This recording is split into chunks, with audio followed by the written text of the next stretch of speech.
This is John Sadak, TV voice of the Cincinnati Reds, and you're up for Late Night Reds Talk. What is going on, everyone? Welcome to Late Night Reds Talk Live. My name is Nick Kirby. I'll be doing the hosting duties as our regular host. Tim Daniel is out covering college basketball. He is covering Northern Kentucky tonight.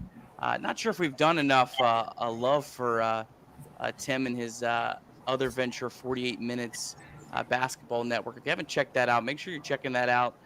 Tim does two podcasts, one an NBA show from the perspective of some Cincinnati guys, and then he also covers all the local college basketball teams with other podcasts. So that's the 48 Minutes Basketball Podcast Network. Make sure you check that out. Give our guy Tim some love on that. We got a great panel tonight. Carlos, Clay, and Bryce with us. We'll go through the room and introduce everyone here in a second. But wanted to make sure we let you know that we are presented as part of the Believe Podcast Network. We're presented by Bet Online. Bet Online is back and better than ever. They have a new web interface for the start of the basketball season and more props, odds, and lines than ever before. Bet Online remains your number one spot for all the basketball and football action this season, from basketball, football, NHL, boxing, and UFC, right to your favorite Vegas casino games. Don't wait to take advantage of all the amazing offers available for the 21 season. Head to the new updated desktop or mobile website to sign up today and use your 50% welcome bonus for your first deposit. Just use our promo code BELIEVE50. That's BLEAV50 to receive your bonus. Bet Online, the fastest and easiest way to bet all your favorite sports. Bet Online, where the game starts. What's going on, fellas? Carlos, how are you doing tonight? Good, man. Great job reading that. Woo! Proud of you on that. A lot of words there, man. Not used to this. I'd have bailed and just quit the show halfway through that. I'd have stumbled all the way through it. Yeah, definitely. You would have. But we still love you. Bryce, this is Bryce's second appearance on Late Night Reds Talk Live. Bryce, how you doing tonight? Good. Just got finished watching some college basketball. Ready to talk some Reds. Awesome. And then you guys know Clay by now. I'm not going to introduce him. Clay, what's up? Hey. Riveting. All right, we're off to a good start. All right, so let's jump right in. I think the biggest story around the Reds, Luis Castillo. Ken Rosenthal reported that it's doubtful that Luis Castillo will be traded this offseason. After we got some previous reports from Heyman and Morosi that the Reds were shopping him for, whatever that means. Let's go around the room. Carlos, what was your kind of thought when you saw this report that it's doubtful that he gets traded? I don't know. I always take everything with a grain of salt, even if it's coming from someone as sourced as Ken Rosenthal. It's the off season. Who knows? Who's playing which pawn, and just trying to get stuff out there. Yeah, I still think he's out there. I think he's still available. Whether you want to use the word doubtful, it's up to you. I think it's still totally a possibility. But it helps ease it a little bit. I think I joked with C Trent whenever he put that out there, said he saved Christmas for Reds fans at least. Yeah, Bryce, what did you think about that news? Yeah, I thought it was doubtful in the first place. Anyway, I mean, they would be dumb not to listen, just at least see what you can get, see what you can offer. But yeah, I mean, it's not really surprising to me. Not a lot of teams are willing to part ways with big league ready guys and prospects in order to get a guy like Castillo. So I don't blame the Reds for shopping, but I also am glad that they stuck firm to a high price tag while in the talks. Clay? Yeah, it really wasn't the best market to trade Castillo either, with just the amount of free agent starting pitchers available right now, and kind of high end ones too. A lot of teams are going to be willing to just pay several extra $1 million than give up a large portion of their future. So, I mean, good on the Reds for just seeing if there's anybody who will overpay, I guess. But at the end of the day, a lot of these teams that need a starting pitcher, they can just sign one. Yeah, I think it kind of comes back to what we have been kind of talking about all offseason so far is the Reds were just gauging offers for him. That doesn't mean he's going to be traded. For the second year in a row, it looks like everyone is freaked out about a John Heyman tweet about Luis Castillo for absolutely no good reason. I think they put him out there to see what they could get, and they had an exorbitant asking price, and no team is willing to meet that. Like Bryce said, teams just don't want to give away prospects. There's too many teams that have been burned by the Chris Archer deal, where you you pay for that for years to come. So good on the Reds for listening. I think Ken Rosenthal. If I feel like Ken Rosenthal is saying that it is doubtful that he's traded, I mean, I legitimately think it's doubtful that he's going to be traded. I feel like Rosenthal's a pretty legit source from previous history, and the wording, the way he said it, my takeaway is that means where the Reds are at and where teams are willing to get is just such a big gap that it's probably not going to happen. Maybe there's a team that just completely changes course and says, hey, we've got to get this guy, we've got to go, and they blow away the Reds, and the Reds should listen to that and see if that's the best move for the next 4 or 5 years for the future of the franchise. So yeah, kind of a wild off season. But I think it's good that the asking price is high, because that's I think the biggest thing that this signifies, at least to me. The other kind of big news is the 40-man additions. The Reds added Hunter Green, to no surprise. Hopefully I don't butcher any of these names. Alexis Diaz, Alan Cerda, Daniel Duarte, and James Marion to the 40-man roster to be protected from the Rule 5 draft. Bryce and Clay specifically wanted to have these guys on, because of, the 5 prospects that were added. Bryce, which of these guys kind of stand out to you? Was there anyone that kind of stood out to you as kind of surprising they were added, or anyone that you think maybe the Reds made a mistake not putting on the 40-man? No, I dug in a little bit more into each of these guys. I'm happy with just about all of them. Duarte is one that is kind of odd. I mean, but it never hurts to have another arm. He did pitch in AA, AAA. He's been around to, I believe, KC and San Diego as well. So he's been around a little bit. I'm sure he knows how to pitch, and he had pretty good numbers overall. I think he had like a 4.5 ERA, around like 45 to 50 innings out of the bullpen this year. So it definitely doesn't hurt. I mean, it's probably more just protection, just in case injuries or whatever it may be. But yeah, obviously the ones that stand out are Green and Cerda, 2 guys that are high level prospects in my opinion. Obviously, Hunter Green is a top 15 to 20 prospect in all of baseball and put up ridiculous numbers all year, and it doesn't feel like he should be Rule 5 ready already, but that year of injury in 19 kind of set him back just a bit. But yeah, happy with that. I think he's going to come in and probably make an impact on the big league roster next year, and in one way or another. And so the other four guys are probably a little bit further away. Finished his year in high A. More than likely will start the year in double A, but he's the type of guy that's kind of the Jose Siri type, where you will look down the road in 2 or 3 years and he's made a big league roster and he's sitting 5th or 6th in the playoffs, and you're like, wow, I really wish we could have kept that guy. So he's not a bad guy to keep around if he's on the 40 man. He's a good athlete, somebody that could possibly come up and make an impact with the stick or play good defense and then hit a couple home runs. But yeah, I don't have any issues with it. I think they did a good job of keeping the guys they needed to keep. There's nobody that I was like, wow, I can't believe they didn't protect him or whatever it may be. So Clay Snowden, who brings a fan club with him to the show.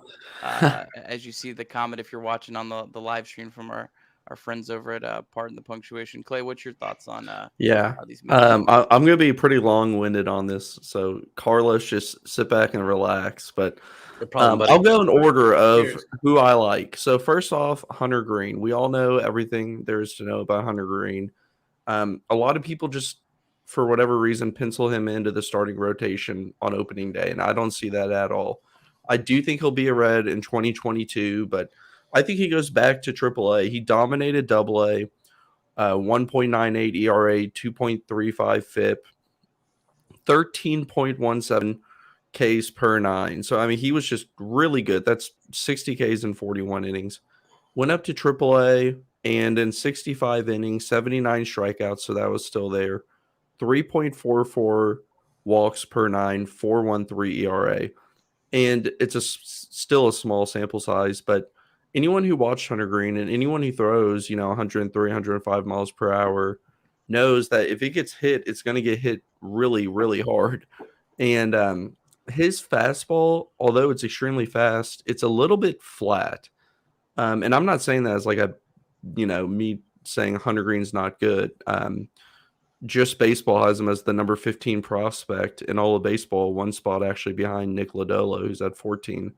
22 years old. I just don't want to see them rush him if they don't have to. So I'd like to see him at least get a few starts in AAA to start the year and just see how he's been doing. But yeah, it's really the secondary offerings with Green that I want to see a little bit of improvement from. Alan Serd is a guy that I'm very high on. Number 98 on Just Baseball's top 100 in all of baseball. I think he's number 17 on Pipeline's Just Reds prospects. So Just Baseball's pretty high on him. And I've watched a lot of him. And he does have some swing and miss to his game, but it's that power that's just really, really exciting. Like Bryce said, his highest level was high A, which he had 3 home runs, 273, 356, 519. The majority of the year was in low A, where he had 14 home runs, but a 30.8% strikeout rate, 242, 362, 524.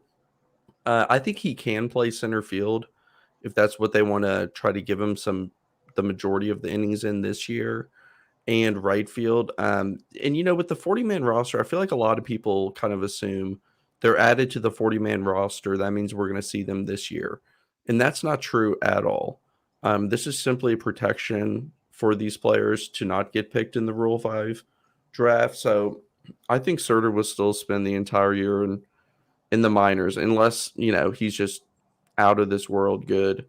But yeah, I really, really like Alan Serta, and especially because a lot of these, not a lot, but other outfield prospects in the Red system that are highly regarded, either are much younger in terms of just, I shouldn't say younger, really, it's just further away than Serta, or like Michael Ciani, who just really struggled last year with the injury season and needs a bounce back. So Serta has a pretty clear path to being on the Reds roster in the near future. The other one, Alexis Diaz, he was really good in AA this year. 42.1 innings pitched, 14.88 K per 9. Now, of course, that also comes with so many of these strikeout pitchers. a 4.25 walks per 9. Kind of a 3/4 arm slot. It's kind of interesting. He almost has like, I wouldn't say like a hitch, but there's just something about his delivery that's a little bit different. That's difficult to pick up on, and his ball just has a lot of late movement to it, which causes so many of those swing and misses. So he's definitely a guy that I could see starting in AAA, or I mean, they could put him back in AA, but I'd rather see him in AAA, and then actually earning some time in the bullpen for the Reds. Of course, he needs to work on his control a little bit, but overall, I was telling them before the show today, I watched about 15 innings of his. In one game I watched, he struck out all 6 batters that he faced, and struck out Brennan Davis, who's like a top 15 prospect in all of baseball for the Cubs. So he looked really good. James Marinan was a starter. He was acquired in the Dylan Florio trade with the Dodgers a few years back. And I mean, I wouldn't say I'm surprised that they protected him, but not exactly a guy that I was crazy about. I won't go over all of his stats. And Duarte is a guy that also was in like the Mexican League and pitching in some other, off-season ball, and really did not pitch much in the Reds organization this year. But at the very least, it's just another arm that they have as an option. Side note on James Marin there. He's actually pitching in the Arizona Fall League right now and was the starter for the All-Star game, actually. So had a really good ending to his 2021 year. Pitched really well towards the end of the season in high A. So I think they more project him to be – he was a top 10 prospect for the Dodgers whenever they did acquire him. So I think they kind of project him to be more of a – not probably mid-level, low-level starter eventually. So as you were kind of saying, Clay, I think that's probably why they did protect him there. He could very well be this year's Riley O'Brien type of pitcher who's just kind of on the 40-man in case they need a starter, but they're really not expecting him to impact the team unless everything goes wrong. Mm-hmm. Carlos, is Hunter Green on the opening day roster? No. In depth. I don't think so. I mean, it's like Clay said, he needs to work. I mean, the few clips that I did see of him is, his fastball is straight. You've heard that from other players as well, saying that his secondary pitches. I don't know. I just know that curveball that I saw in spring training and I saw in the middle of the year, they didn't have much to it. So, I mean, they still have him for plenty of years and take advantage with a starting pitcher as young as him. Yeah, and there's just no reason to pencil them or back themselves into a corner and say he has to be on the opening day roster. Right. I know fans are going to want that because right now Reds fans are hungry for something to cheer for. Well, if he's on the opening day roster, more than likely he's not going to be on the playoff roster. So right. It's kind of like I'd rather them playoff come roster. in Love it. Let's go. Optimism. Let's get the train rolling. There's absolutely nothing wrong with him starting in the minors. Like that's not even necessarily like the whole, well, with the new CBA, who knows, but the whole, old adage of, they're just trying to manipulate his contract. And no, I don't think that's even going to be the case with him if he does not make the opening day roster. And I think I've said it on this podcast before, but I think Nick Lodolo's further along, and I think Nick Lodolo could make the opening day roster or is more likely to.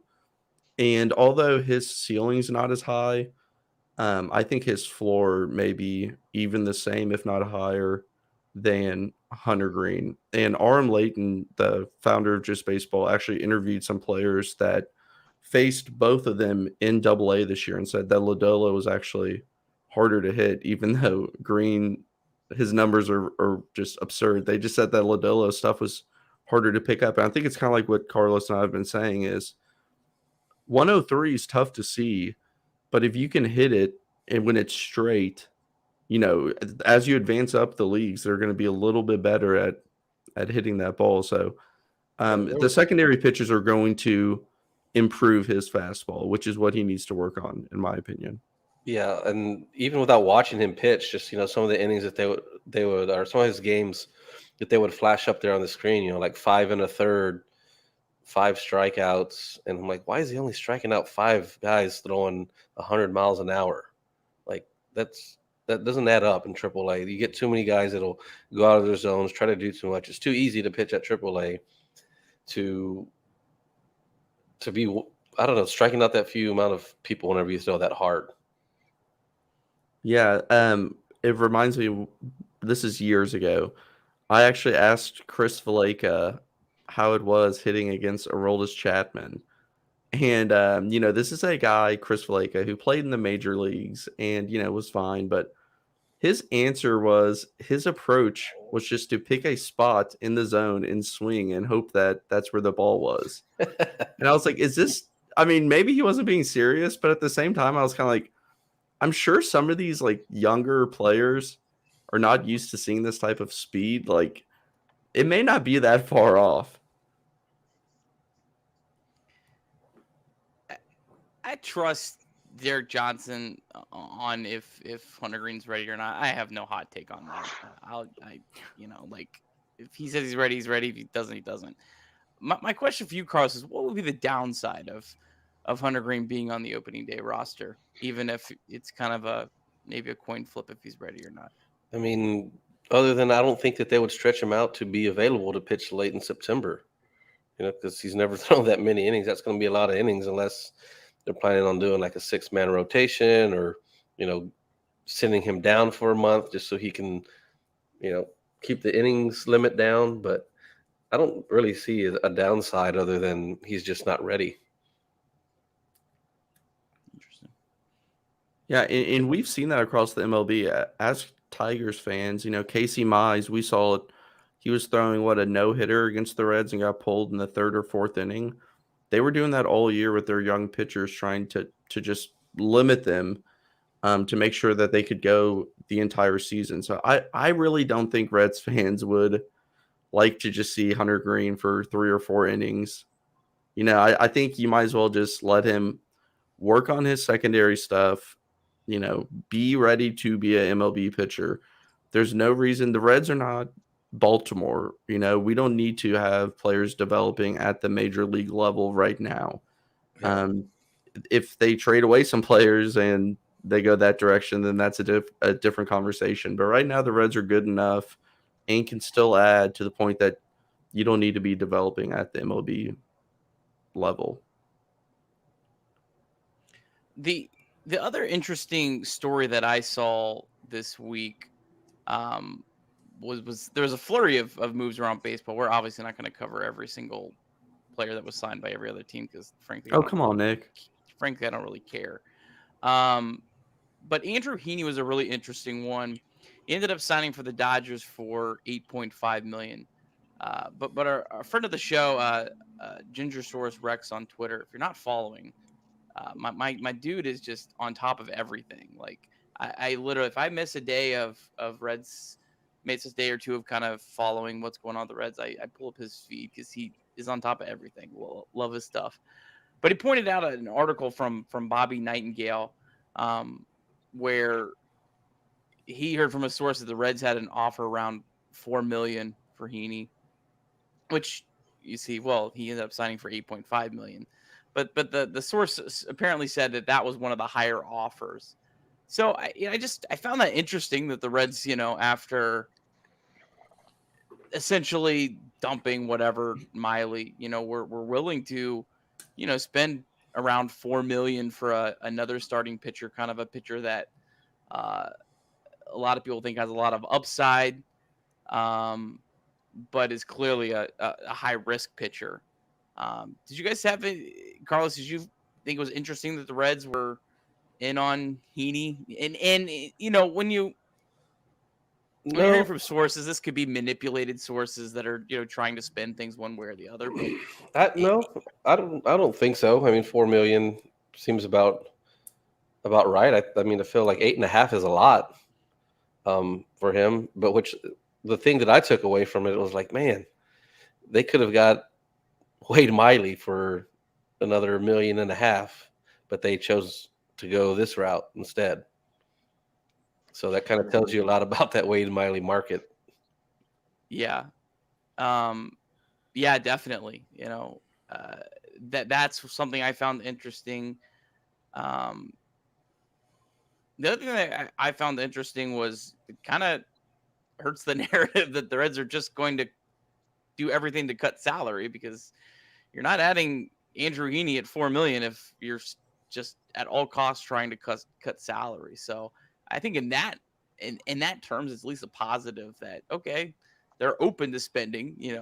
And it is never going to be what I think Reds fans want, but there definitely is at least, they're looking at players like this. So I don't even really look at it as Andrew Heaney, whether he's a good fit or not a good fit. I just thought, man, they were willing to pay $4 million for a guy that is a high risk but high reward. Hey, that's great. I love that. I think that is at least maybe a positive sign for the future.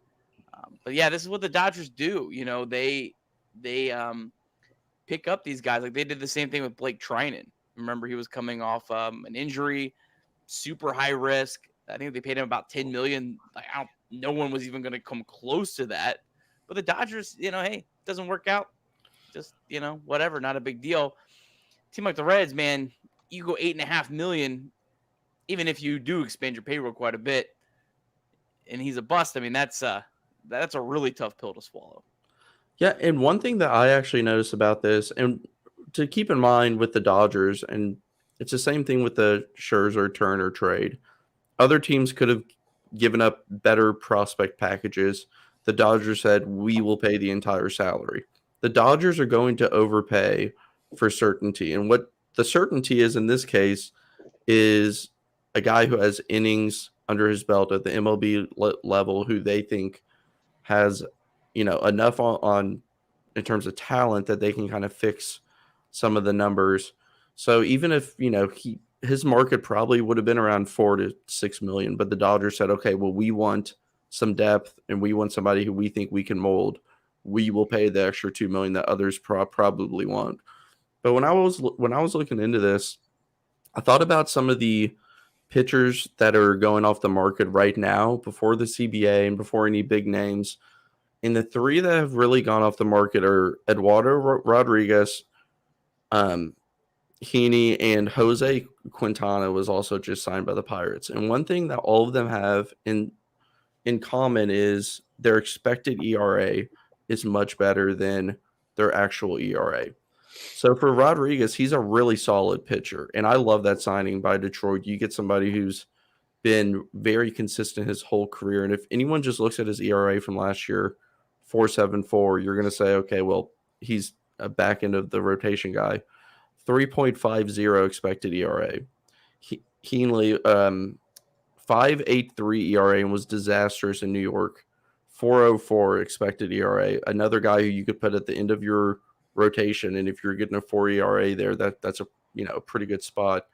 And Quintana was a 6.43 ERA, but expected 5.09 for, I think he was like $1 million or something for the Pirates. So right now the market looks to be teams spending a little bit on some guys that have experience that they think that they can mold into a better pitcher than what they were last year. So to me, it's kind of those mid-level type players. I think Rodriguez is a little bit higher than that, but that's kind of what's going right now.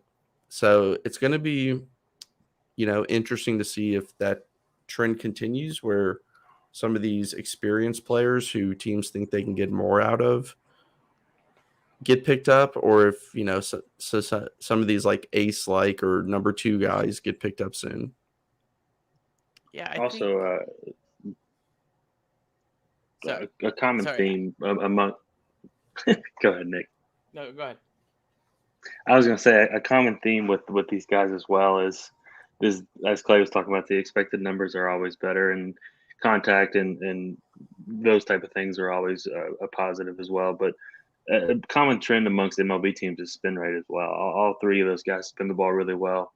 High level spin, fastball, curveball, whatever it may be, and that's a big thing as well. Like guys like Derek Johnson who are big into that and big into the analyticals, and and thinking that they can tweak one thing or another. And like you said, Clay, is get that expected ERA and maybe get a guy that's a 5.1 or 5.2 ERA guy into a solid 4.4 or 4.3 guy, because we know how valuable those guys are, and that's what wins you regular season games and keeps you into the playoff race. So, but like you're saying, like Rodriguez is a little bit higher level. That's why he got that 74 million or 74 million, whatever it may be. But yeah, it's good to see the Reds kind of making an effort to do that, because if you can get a guy like Keeney who's going to put up probably similar numbers to Miley next year, that's kind of what everything points towards.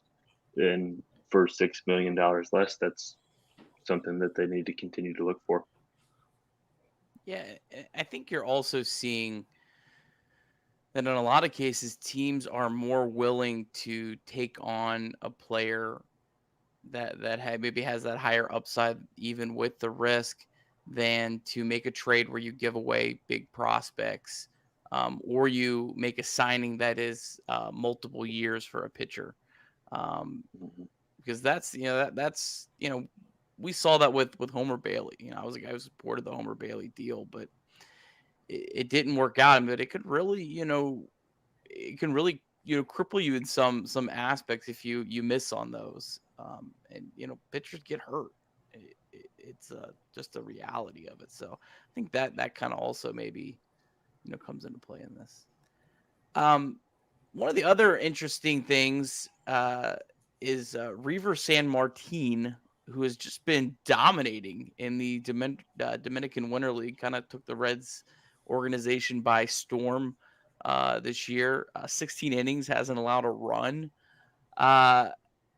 This is a guy who's not even on the Reds' top 30 prospect list. But hey, he's having a lot of success. Carlos, we'll start with you. Do you think that San Martin has any chance of either making the Reds rotation next year?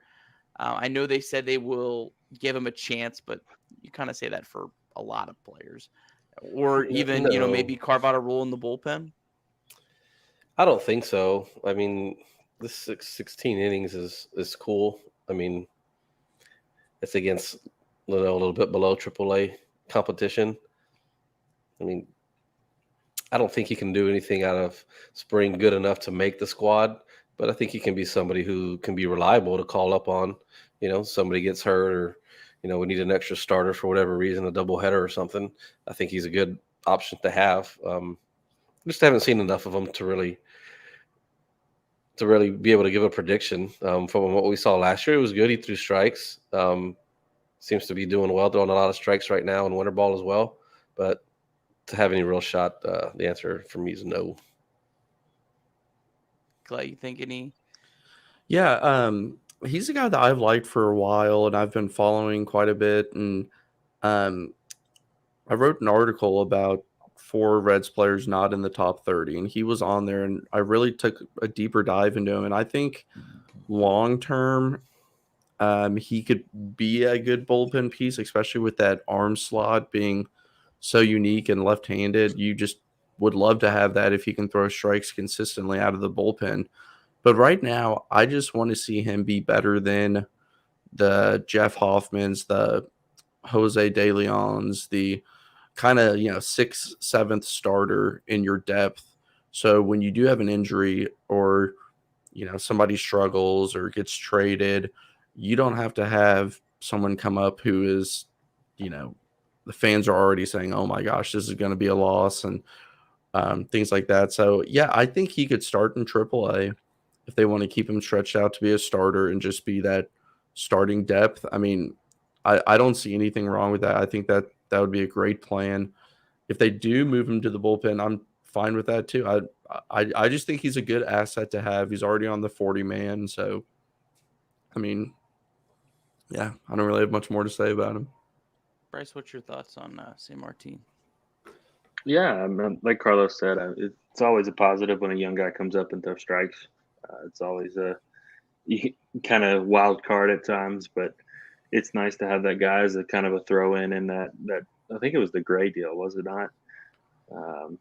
So yeah, I mean, if you can get that guy and he can give you any type of valuable innings at the major league level, that's something that you take and run with. So it's good to see him continue to have success. He had a really good year once he got called up to AAA. I think he went 8-2 in AAA, then went 2-0 in the big. So his confidence is probably sky high right now. And like Carlos said, I don't expect him to come in and he's not going to wow you. He's low 90s and doesn't have a great second or third offering. But if he can come in, throw strikes, and get outs, I mean, he's probably the second or third best left-handed option out of the bullpen, just by throwing the ball over the plate.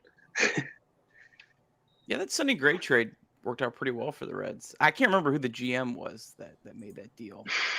I'll have to do some research, but I don't know. Seems like a pretty good trade. I don't know if you're banking on San Martin to be a starter next year, we have a problem. I mean, that's kind of how I view it.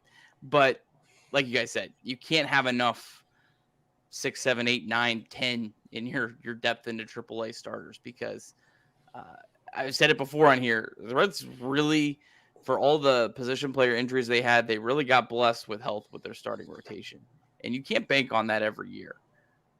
So you're going to need these guys, and you know, like what Clay said about like the arm slot and maybe a little bit more deception that he has might kind of play into him coming up and making spot starts. You know, he's kind of that guy that we always see with the Reds. It's probably all in our heads more than it actually is. But the guy we see with the Pirates that comes up and just we've never heard of that dominates, just you know, the random. I feel like San Martin could maybe be that guy the other way. So we'll see. Hey, a quick question for the pitcher of the group, Carlos. When someone has an arm slot like that, how much can that make up for maybe if they don't have as much movement on their ball or they don't have, you know, it's not as fast. It's a 2 miles, 3 miles per hour slower. I would just think not only is it something that is just different for the hitters to see, but it also would take them more than one pitch to adjust to. Like if he comes out of the bullpen. Yeah, right? well, the first couple of times, you know, through teams, it would be an adjustment. They'd, you know, get used to it. There'd be enough, you know, video for them to know what's coming, and they can take a lot from an arm slot from watching video. These guys are that good, but it can separate you pretty good from others, you know, especially the fact that he doesn't, you know, throw that hard either, right? Like, what does he top out at? Like 92. Yeah, I mean that's almost like good now because you don't want to be in the 93 to 96 because everybody's doing that. So you want to be above it or you want to be below it. And the fact he's got that arm slot too, that's, I mean, I think that's two positives right there for him. Yeah, absolutely. Moving on to kind of our all over the place. Interesting. So Clint Frazier DFA'd by the Yankees. This is a guy that I know has been linked to the Reds quite a bit throughout the years. Not at this level. It was, you know, like giving up Luis Castillo, which obviously is not the case now. He was DFA'd. There's been a couple other guys that were DFA'd. Harold Ramirez, Wade from the Yankees that have already actually been traded. The Yankees have, I believe, 10 days to make a deal before he would go through the waiver process.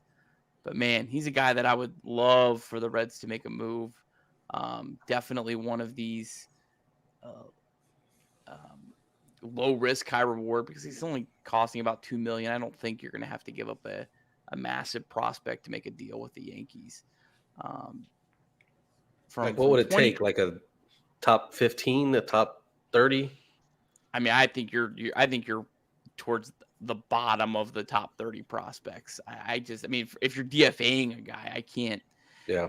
If you get to this point, you know, you would have made a trade before, I would think, right? Unless I'm missing something. I think, you know, you don't want to have a guy actually be DFA'd. You want to make a trade before you get to that point, I would think, is you know, because it doesn't really look great for the Yankees to DFA a guy that they, you know, was the big return for Andrew Miller. When Andrew Miller was a big acquisition. So, you know, that's kind of humbling to have to, you know, DFA that guy. It almost would be similar to like if the Reds ever got to a point where like they had to, maybe not as bad, but like Nick Senzel, we're ways away from that. But that, I think that could be like a couple years if Senzel kept going like down this trajectory. That kind of would be where he's at right now. But yeah, I love Frazier. This is a guy from 18 to 20 was almost as good of a hitter as Jesse Winker. I mean, there's just so much talent. Last year, he just was hurt and never could get it going and had some beef with the Yankees. Reds have had some success taking a guy that had beef with the Yankees and, getting him to Cincinnati.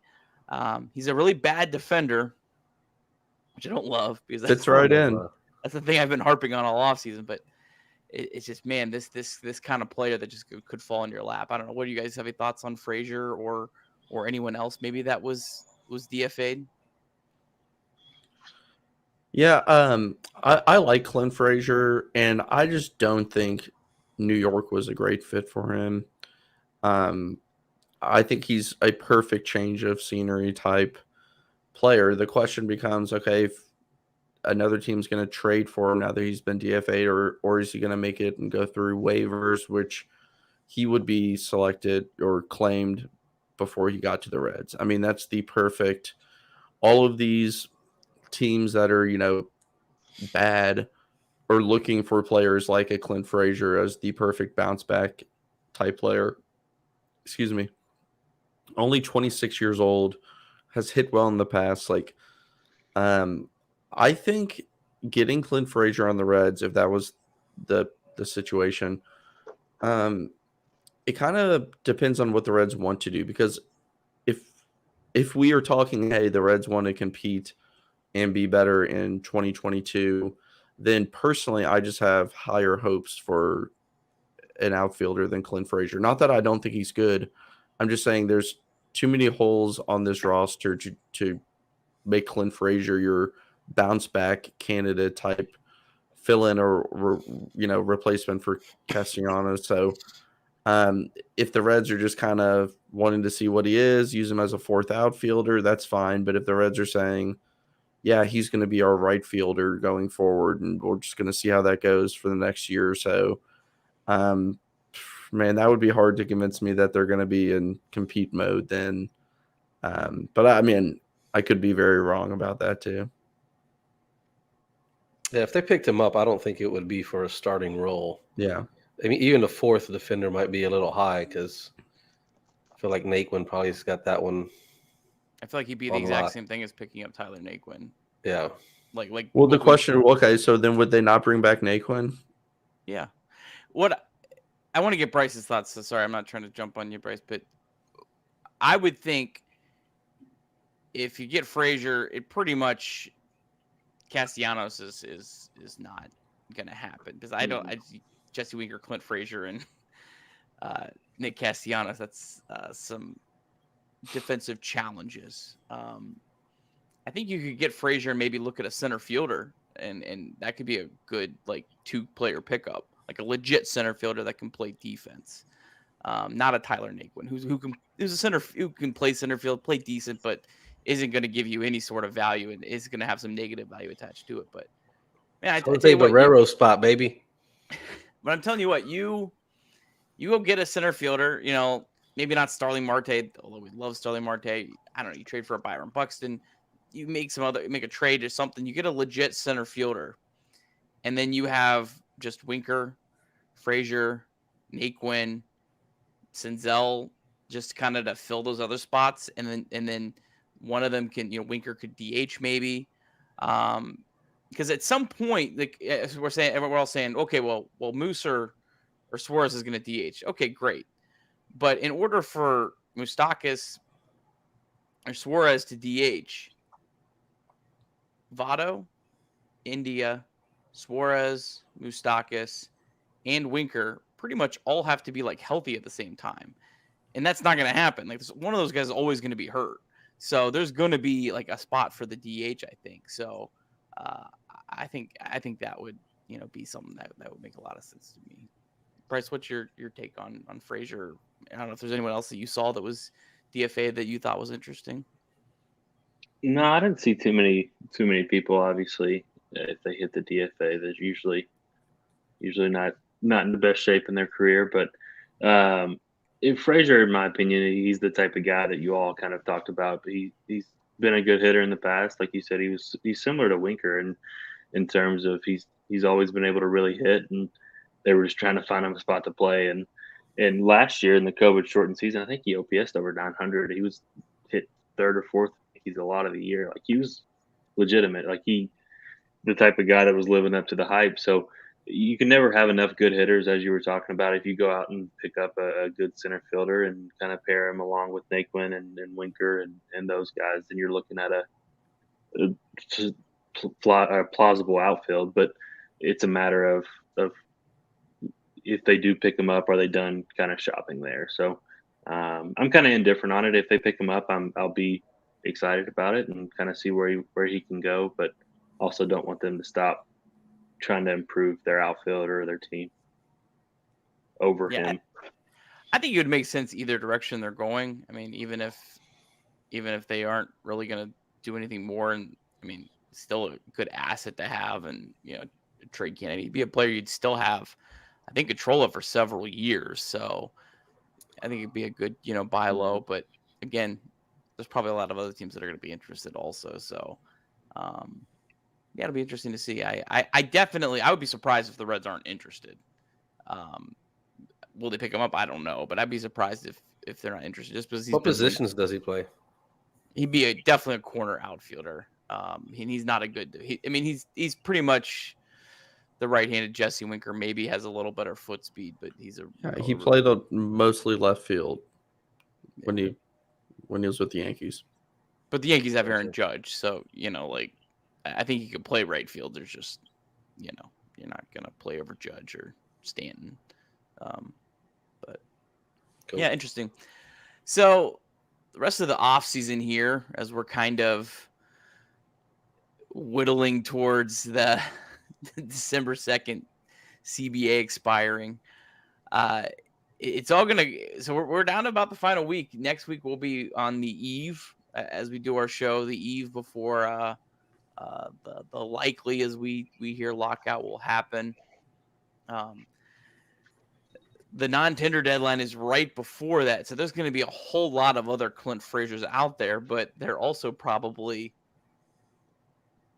not going to be any action right after they're DFA'd.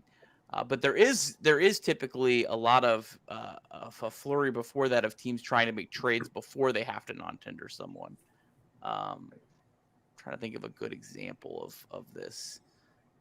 Clay or Bryce or Carlos, anyone got a good example of a trade that was right before someone was DFA'd? I'm having a hard time. Me, buddy. But trust me, there's a lot of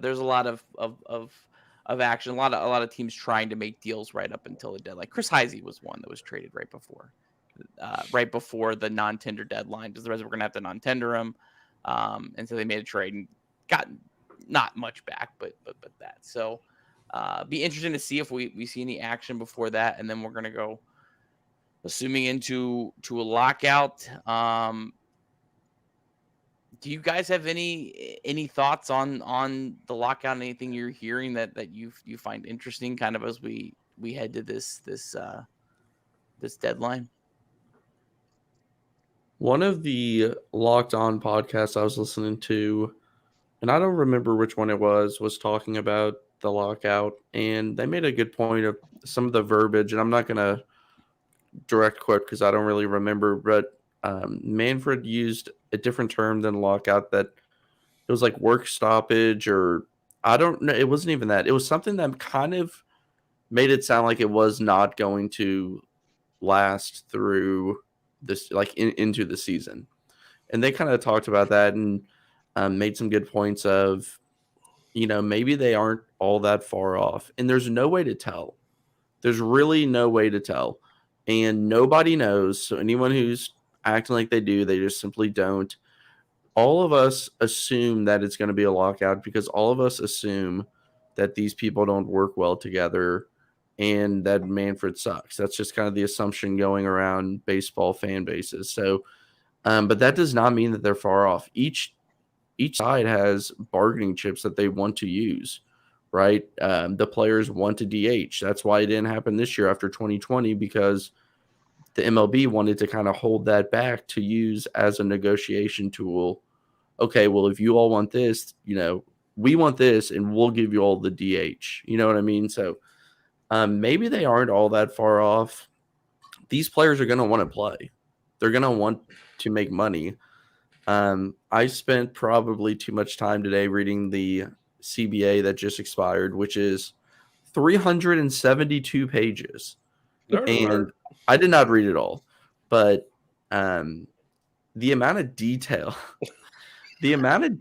in there, I'm so glad that I'm not a lawyer who has to read that type of stuff, because it talked about like exact situations of a player's on a road trip and gets released, what they get paid for their like transportation and meal back home and everything. Like the details unreal. So no, it's probably not going to happen overnight. But I don't know why. I just have a gut feeling that we will be playing baseball on opening day as scheduled. If we aren't playing baseball on opening day as scheduled, shame on everyone. I don't care, owner, players. You all suck. Like, shame on Nick Kirby too. Shame on me too. Everyone sucks. After 2020, figure it out. That's I don't care. Like the whole point. Like what I've said in the past is, neither side wants that to happen. We can't afford to lose fans right now. As much as both sides are losing money, the players don't want to lose any more money. They don't want to hold off. Guys that are already making the big money, they want that guaranteed money. They don't want to have to give up 60% of that or 40% of that, 35% of that again, which they just did 2 years ago.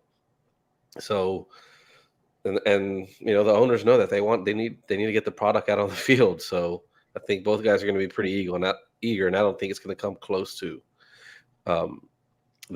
delaying the season at all. Yeah, no one will look good. And I did hear that they could have instead of the international free agent, it could turn to a draft, which would probably be best for everybody. Just considering that, oftentimes those top free agents go to contenders or, not always contenders, but I just think a draft would be a little bit easier there as well. So that's something that could be interesting, a little bit easier on some of the Baltimores of the world. I'm picking on Baltimore today. I don't know. You are. That's the second time I've kind of like shit on Baltimore. Baltimore? I'm like, what did I miss?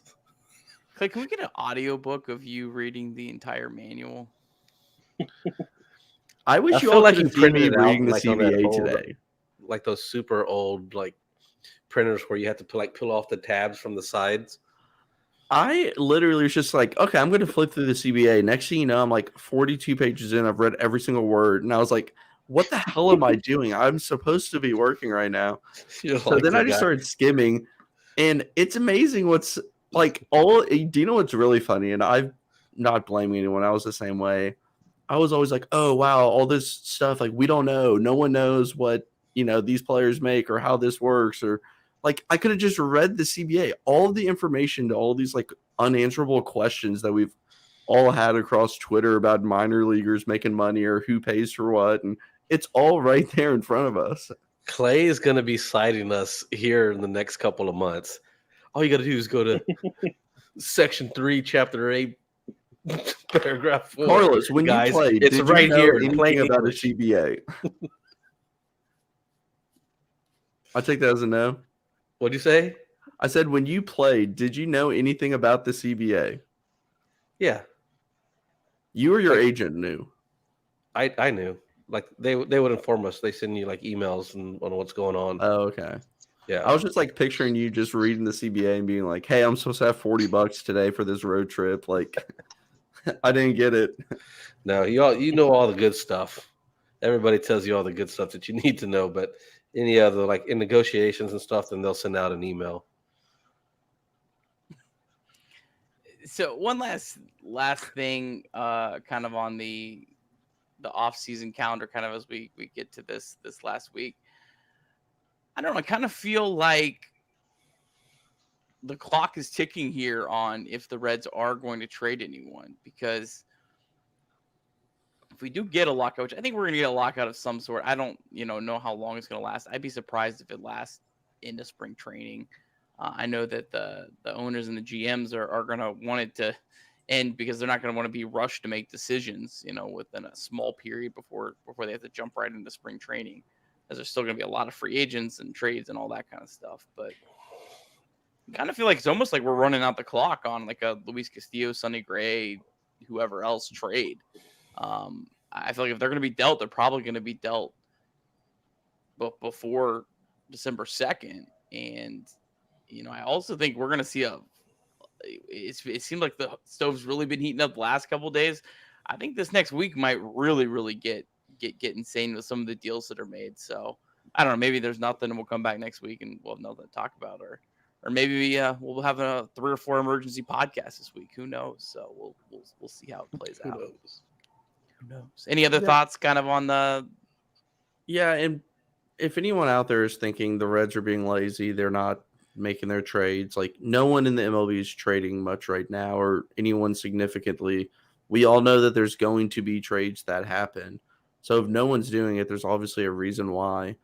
In terms of the stove heating up, for sure, like at 5 o'clock today, there was several signings. Aaron Loop signed. Who else? There's like 3 or 4 all within like a 30-minute span.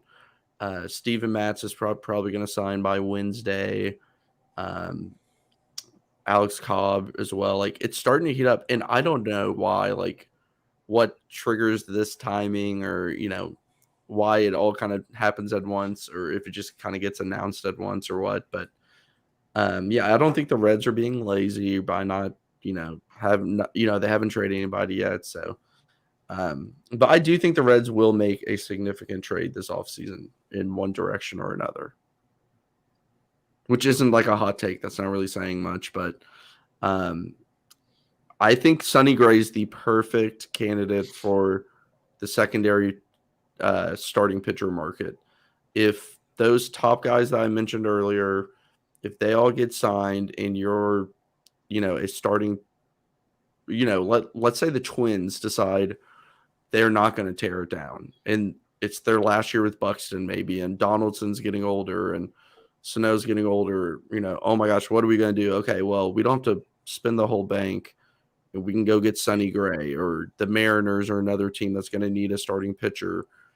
Where does Stroman go? Wherever he doesn't go, okay, well, Sonny Gray is going to be in that second wave, I think, and you're going to hear his name a lot. 10 million, 12 million option for the year after. Very attractive piece to teams that are just either looking to get that, really good teams that need a fourth. Some teams maybe view him as a third still. And if I'm the Reds, I do it, honestly, depending on the return, obviously. But if it's a trade that's, reasonable for the Reds and it makes them better in the next couple of years, I do it, just because I think I like Sonny Gray. I think he's still a good pitcher, but there's nothing wrong with getting kind of out in front of that and kind of moving off that contract, especially because I don't think the farm system is super deep, except for at starting pitcher where they're the deepest in the farm system. I don't think the Reds trade any other major pieces away. I think they're done. I think they're going to spend 15 to 20 million more, whether that's Castellanos or something else. And I think the payroll is going to be over 120 million, like it's been each of the last 3 years. But I don't know. That's my take. We'll see. Bryce, I wanted, before we got out of here, I know you had a player that you liked that went unprotected. Tell me about the player that you liked that went unprotected in the Rule 5 draft coming up. Lucan Baker. Some of you may remember him from TCU at the College World Series. He hit the farthest home run. I was there in person, and he hit the scoreboard is like probably a good 35 feet behind the left field seats, and he hit it on the scoreboard. It was the most unbelievable pitch and hit I've ever seen live, and I've watched a lot of baseball. So he hit 24 home runs in Double-A last year, 20 doubles, right-handed stick. He doesn't really have a position. He's like first base, DH, possibly some third. So he's a guy that if he starts the year in AAA, maybe I was kind of surprised St. Louis didn't protect him.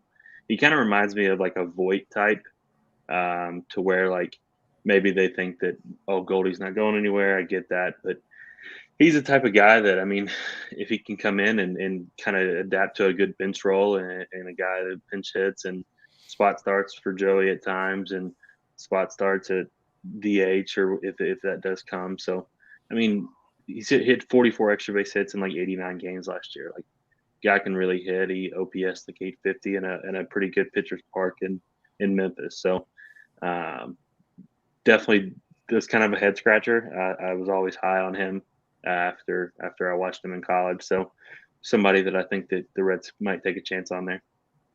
Nice. He might go sooner though. He could go probably top 5 in the Rule 5, honestly. Nice. I like it. Fellas, any other thoughts before we wrap this up for the evening? Nope. All right. Well, thanks as always for listening to Late Night Reds Talk Live, part of the Believe Podcast Network, sponsored by our friends at Bet Online. We will be back next week, 9 o'clock on Monday, on the eve of the CBA expiring. Hopefully, a lot of interesting Reds news to talk about. If there's anything big that happens, we'll always, as always, try to do an emergency show.